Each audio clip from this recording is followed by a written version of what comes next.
On a sweltering July 4th, 1876, as America celebrated its centennial with grand pronouncements of progress and destiny, a starkly different reality was unfolding in the vast expanse of Montana. Just days earlier, news had reached the 7th Cavalry's headquarters at Fort Abraham Lincoln. George Custer, the nation's boy general, and 268 of his men had been annihilated at the Battle of Little Bighorn. This wasn't merely a defeat. It was a catastrophe, a stark, bloody repudiation of American invincibility at the hands of the very people they sought to conquer. How did it all go so terribly wrong? This is the improbable saga of Custer's last stand. Born a farmer's son in Ohio, George Custer was a whirlwind of ambition, driven by an insatiable hunger for glory and a prominent place in the annals of history. Sharp, bold, and brimming with pride, he entered West Point in 1857, where his record for misbehavior, 726 write-ups, remains unmatched. Yet, even his exasperated instructors and classmates couldn't deny the troublemaker's raw potential as a soldier. The Civil War provided Custer his proving ground. He emerged as a brilliant, albeit audacious, officer, leading from the front and winning multiple victories. He earned a reputation for daring charges into the teeth of danger, never asking his men to do what he wouldn't do himself. Adored by his soldiers and admired by his superiors, he became, at 23, one of the youngest generals in U.S. history, earning him the moniker the Boy General from a captivated press. His flamboyant style and iconic long golden hair became legendary. On July 3, 1863, at Gettysburg, Custer, riding boldly at the head of his men, charged into Confederate lines at a pivotal moment, turning the tide for the Union. His exemplary service continued until the very end of the war, culminating in Robert E. Lee's surrender. The table upon which the surrender was signed was later gifted to Custer's wife, a testament to his perceived instrumental role. After the war, Custer was assigned to lead the 7th Cavalry against the Plains Indians, an assignment he resented, feeling it denied him further glory. His chance to seize it again wouldn't come until 1868. As America relentlessly pushed westward, its gaze fell upon the Black Hills. The Lakota Sioux, who had long called this sacred land home, were vehemently opposed to its seizure. In April 1868, the Fort Laramie Treaty was signed, ostensibly granting the Sioux full rights to the Black Hills in exchange for ceasing attacks on settlers and remaining on a reservation. However, the U.S. government never intended to honor the treaty. The Black Hills' perceived value was too great, and an influx of settlers was expected to provoke the Sioux into violating the agreement, providing a pretext for seizure. Most Sioux, unaware of this deception, agreed to the terms, but one leader stood apart, Chief Sitting Bull, a Lakota, a major subdivision of the Sioux. He steadfastly refused the treaty, believing that American encroachment was inevitable and resistance the only path to preserving their way of life. Sitting Bull was the antithesis of Custer. Where Custer was brash and impulsive, Sitting Bull was calm, thoughtful, and strategic, his name reflecting his habit of careful deliberation before action. More than just a war leader, he was also a revered spiritual figure, claiming to have received visions from the Great Spirit guiding him against the Americans. He rallied a formidable coalition of Lakota and Cheyenne, along with smaller allied groups, forming a force of nomadic raiders to repel American expansion. Working closely with his trusted friend and right-hand man, Gall, another Lakota, they launched raids on American settlements and even rival Native American groups like the Crow and Arikara. Sitting Bull's coalition began attacking U.S. settlements in the months following Fort Laramie, setting the stage for a confrontation. The United States needed a brave and talented leader to stop Sitting Bull. They needed George Custer. Custer was dispatched with the 7th Cavalry in October 1868. As winter approached, making the Indians most vulnerable, Custer set off along a river in Oklahoma, picking up the trail of a Cheyenne camp on November 26th. At dawn on the 27th, he led a charge through the camp, cutting down everyone they found, a mix of Cheyenne warriors but predominantly women and children. His second-in-command, Major Joel Elliott, pursued fleeing Cheyenne with 20 men, while Custer finished his bloody work in the camp. 103 Cheyenne were killed, a glorious success in Custer's eyes. However, Custer's personal ambitions had once again clouded his judgment. The village he attacked belonged to a Cheyenne chief friendly to the U.S., effectively sabotaging any chance of peace with the Cheyenne. Furthermore, it was just one village among many along the river, and word quickly spread upriver, forcing Custer to withdraw as rapidly as he could. This led to a third, more tragic problem. Major Joel Elliott and his 20 men never returned. With other Cheyenne villages now mobilizing, Custer chose not to wait. Weeks later, Elliott and the bodies of all his men were found. Many in the 7th Cavalry blamed Custer for their deaths. Captain Frederick Benteen, Custer's most vocal critic, wrote a letter explicitly blaming Custer for Elliott's fate. The letter leaked to the press, enraging Custer. Though Benteen remained under his command, their animosity never waned. Despite these controversies, Custer's victory at the Washita River revitalized his popularity, recasting him as a hero of the American West. For the next several years, he continued to lead the 7th Cavalry against the Indians. In 1873, he was permanently moved to Fort Abraham Lincoln in Dakota, strategically positioned to counter Sitting Bull's growing resistance. At this juncture, two more significant figures entered Custer's story. Major Marcus Reno joined his staff as a key officer. Reno was irritable, prone to heavy drinking, and, like Captain Benteen, found Custer insufferably arrogant. Fortunately for Custer, he was surrounded by loyalists. His brothers, Tom and Boston, joined him, as did his brother-in-law, Lieutenant James Calhoun. Even his wife relocated to Fort Abraham Lincoln to be with him. Custer's allies weren't exclusively white Americans. In 1873, a half-Sioux, half-Arikara scout named Bloody Knife was assigned to Custer's unit, and the two men forged a strong friendship. Not all Native Americans sided with Sitting Bull. Bloody Knife held a particular grudge against him. He had known Sitting Bull in the past and had always been mistreated. He especially hated Gull, Sitting Bull's right-hand man, who had bullied Bloody Knife as a child. This childhood rivalry had turned tragic. Bloody Knife had almost killed Gull in a fight, while Gull had later killed Bloody Knife's brothers and son in separate raids. Custer was the natural choice to lead an expedition into the Black Hills in 1874. Officially, its purpose was to find a site for a fort to stop Sitting Bull. In reality, its primary objective was to confirm the presence of gold in the Black Hills and serve as a massive propaganda campaign to spark a gold rush and subsequent settlement. The expedition was more a leisurely tour than a military campaign, encountering no serious resistance. Custer spent more bullets hunting with his brothers and Bloody Knife than fighting Indians. Photographers and news reporters accompanying the expedition published glowing stories and images of Custer's exciting frontier adventure and the triumphant discovery of gold. Custer's expedition triggered a full-blown gold rush. By late 1875, 0 white settlers had flooded the region. Officially, since these were independent settlers, it wasn't the U.S. government's fault, and thus, it supposedly didn't violate the Fort Laramie Treaty. Unofficially, President Ulysses S. Grant fully supported them, merely waiting for Sitting Bull and the Lakota to retaliate with more violence, providing the excuse he needed to seize the Black Hills entirely. Washington made one last appeal to the Sioux to sell the Black Hills peacefully in September 1875. Sitting Bull's warnings that the Americans would always come for their land proved true. The Sioux rejected the deal, prompting President Grant to draw his line in the sand. Any Lakota or Cheyenne who refused to move onto U.S. reservations by January 1876 would be considered hostile. It was an impossible demand. The ultimatum was issued in November 1875, with winter already in full swing.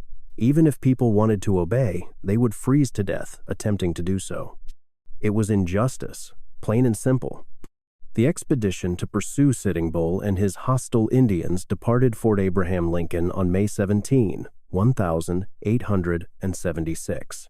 Overall, command rested with General Alfred Terry, a friend and supporter of Custer. Scouting reports indicated that Sitting Bull had gathered his followers along the Yellowstone River, specifically in a stretch where 4 lesser rivers, the Powder, the Tongue, the Rosebud, and the Bighorn converged. Terry and Custer would lead the main army westward along the Yellowstone from Dakota.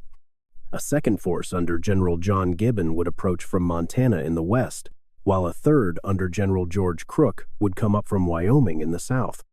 The goal was to cut off all escape routes, trapping the Indians between the converging armies like a bunch of herded cattle. Custer treated it like another jolly expedition. Even Terry grew annoyed with Custer's frequent diversions for hunting or exploring with his brothers. Major Reno and Captain Benteen were equally fed up. Reno was relieved when Terry sent him on a reconnaissance mission down the Rosebud River for a few days, where he managed to pick up Sitting Bull's trail. Reno rushed back with the information, but Custer, ever the glory seeker, chastised him for not pursuing the trail further. Hot on Sitting Bull's trail, there was no time for the two men to argue. Terry decided to split his forces again. He would link up with Gibbon's Montana troops and then proceed down the Bighorn River from the north. Custer, conversely, would go south, following the trail across the Rosebud. They had a good idea of Sitting Bull's likely location. Custer's orders were clear. If he encountered Sitting Bull, he was to swing around south and wait for Terry and Gibbon to arrive from the north. Of course, given Custer's reputation, expecting him to wait was like expecting a starving dog to ignore the meal in front of his face. Everyone anticipated Custer would chase glory the moment it presented itself. "Custer, don't be greedy. Leave some for us," was the last instruction he received. "No," he famously replied, "I will not." The Americans were right. Sitting Bull and his Indians were precisely where they were expected. Following President Grant's ultimatum earlier that year, Sitting Bull had gathered thousands more warriors. They knew the Americans were coming, and sheer numbers represented their only chance of survival. Failure meant this could be their last summer as free nomads on the plains. Sitting Bull's message traveled far and wide, drawing approximately 80 people to his cause. Gall continued to serve as his closest advisor, and he also gained new, formidable followers. Of these, Crazy Horse stood out. A member of a different branch of the Lakota, Crazy Horse was young, energetic, and utterly fearless. Like Sitting Bull, he claimed to have visions that granted him great power, which was the source of his name. It was Crazy Horse who first encountered the American troops marching against them that summer. On June 17th, General Crook's men from Wyoming were camped along the Rosebud River when Crazy Horse's scouts spotted them. With 500 Lakota and Cheyenne warriors at his back, Crazy Horse did the unthinkable. He charged at an American army of roughly equal size. Historically, the Indians needed far more men to win an open battle. Crazy Horse proved the exception. He ordered his men to skirt the Americans from every direction, never allowing them a moment's respite. One rider charged from the left, another from the right, so the Americans wouldn't know when or where to shoot. Only the timely intervention of Crook's Crow and Shoshone scouts allowed Crook to retreat after losing 30 men. Crazy Horse and Sitting Bull had won an almost unthinkable victory over the Americans in open battle. Crook was shaken, promptly writing back to his superiors about the most impressive display of combat from Indians he had ever witnessed. Critically, he did not send a message to Custer or Terry. Now aware that American troops were closing in, Sitting Bull ordered his people to a new campsite. 8,000 Lakota and Cheyenne followed him to what they called the Valley of the Greasy Grass. They pitched their tents in the shadow of the hills alongside the Little Bighorn River, which fed into the main Bighorn a few miles to the north. There, they celebrated the traditional Sundance. It was said that Sitting Bull was struck with another vision during that Sundance. He saw American soldiers, by the hundreds, falling down into the Indian camp. Sitting Bull took it as a sign of a great victory to come. Meanwhile, Custer's men had pursued Sitting Bull's trail over the Rosebud and up the hills on the far side toward the Bighorn River.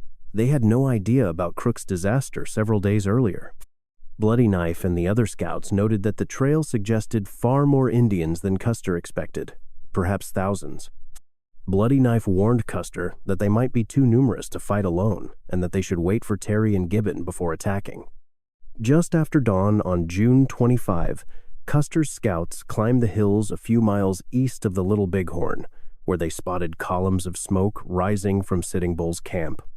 There was no question in Custer's mind. Today was the day of glory.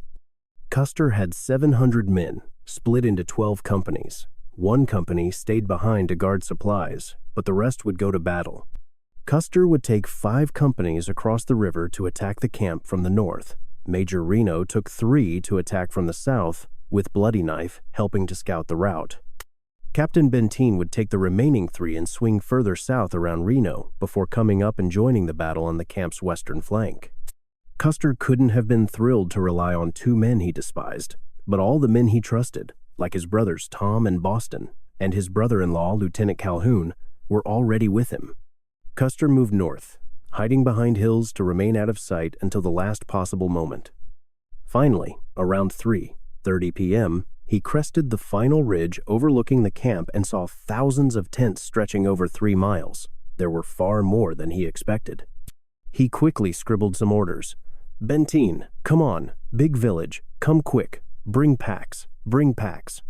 He sent a rider to deliver the message to the captain. Never one to wait, though. Custer decided to charge ahead anyway. The boy general waved his hat above his head and cheered, "Hurrah, boys, we've got them!" Then he charged down the hill. To the south, Major Reno's forces had crossed the river and were approaching the camp with 150 men. Bloody Knife and the scouts were the first to encounter Lakota and Cheyenne warriors on the outskirts of the camp. This was the first warning Sitting Bull's people had that they were under attack. As was tradition, Sitting Bull and Gall occupied the southern part of the camp and were the first to be hit by Reno's soldiers. As soon as Reno encountered the first resistance, he ordered his men to dismount and form a firing line. Bullets whistled into the camp, striking men, women, and children alike. Sitting Bull's first instinct was to protect his people.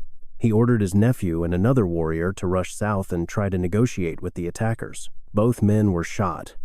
Sitting Bull mounted his horse only for an American bullet to shoot it out from under him. That was the last straw. "They have shot my favorite horse. It is like they have shot me. Attack them."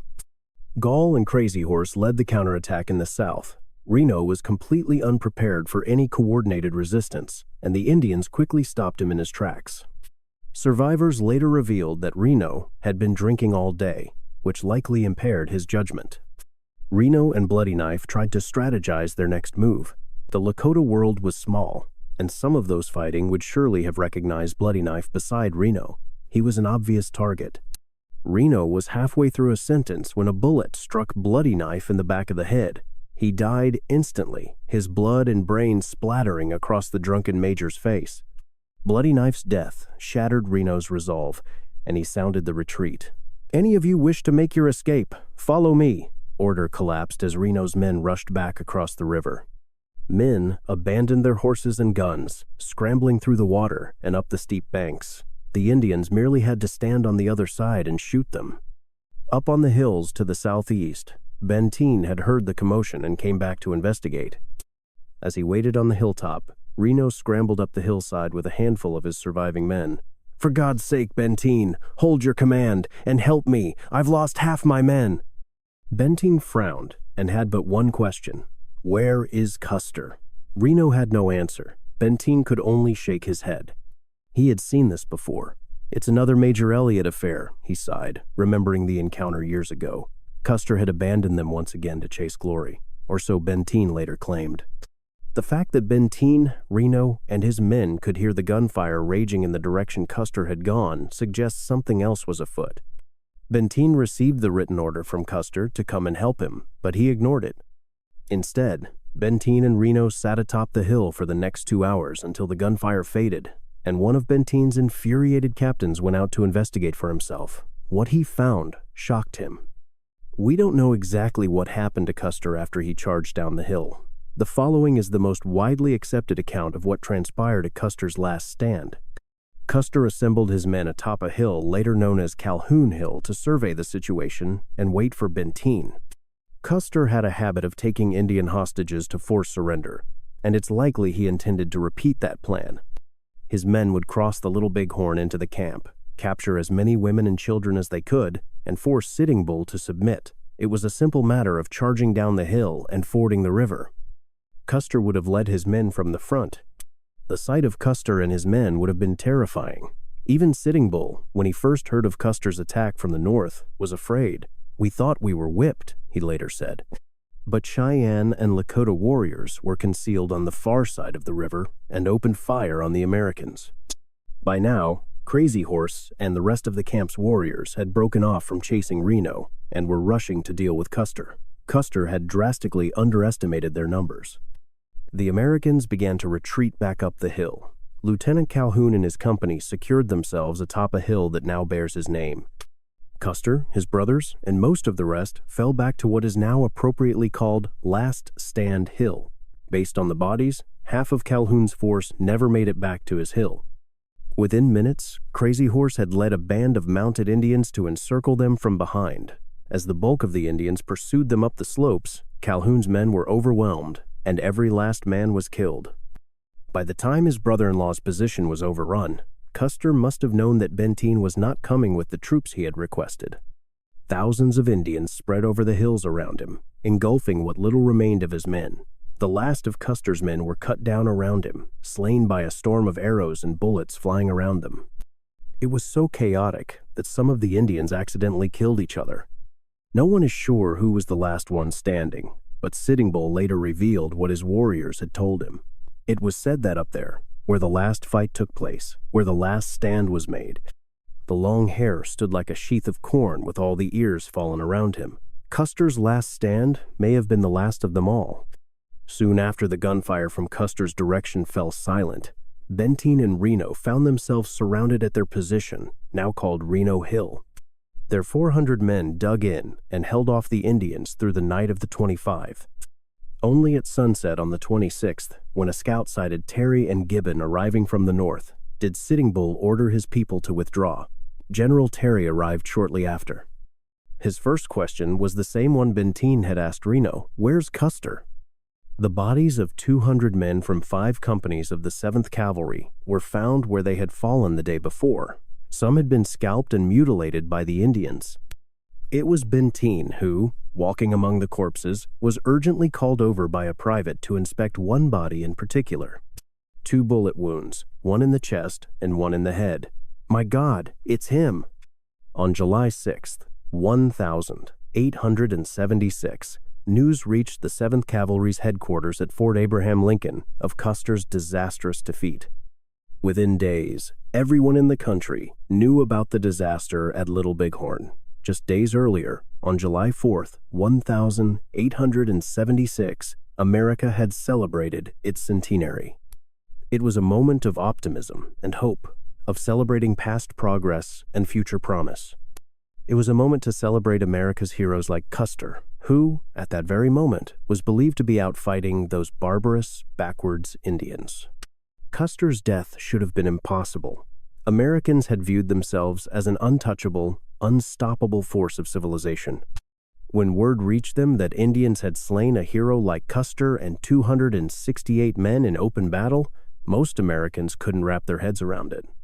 Some blamed Custer's foolishness, arguing that his constant headlong rushes into danger for personal glory had finally caught up with him. Many blamed Benteen and Reno, who, they claimed, had ignored Custer's orders and sat idly by while his men were slaughtered. Surprisingly, few credited the outcome to Sitting Bull and his Indians, who had proven themselves incredible warriors twice over. America had sent its best against them and lost. Sitting Bull, for his part, was ready for whatever they sent next.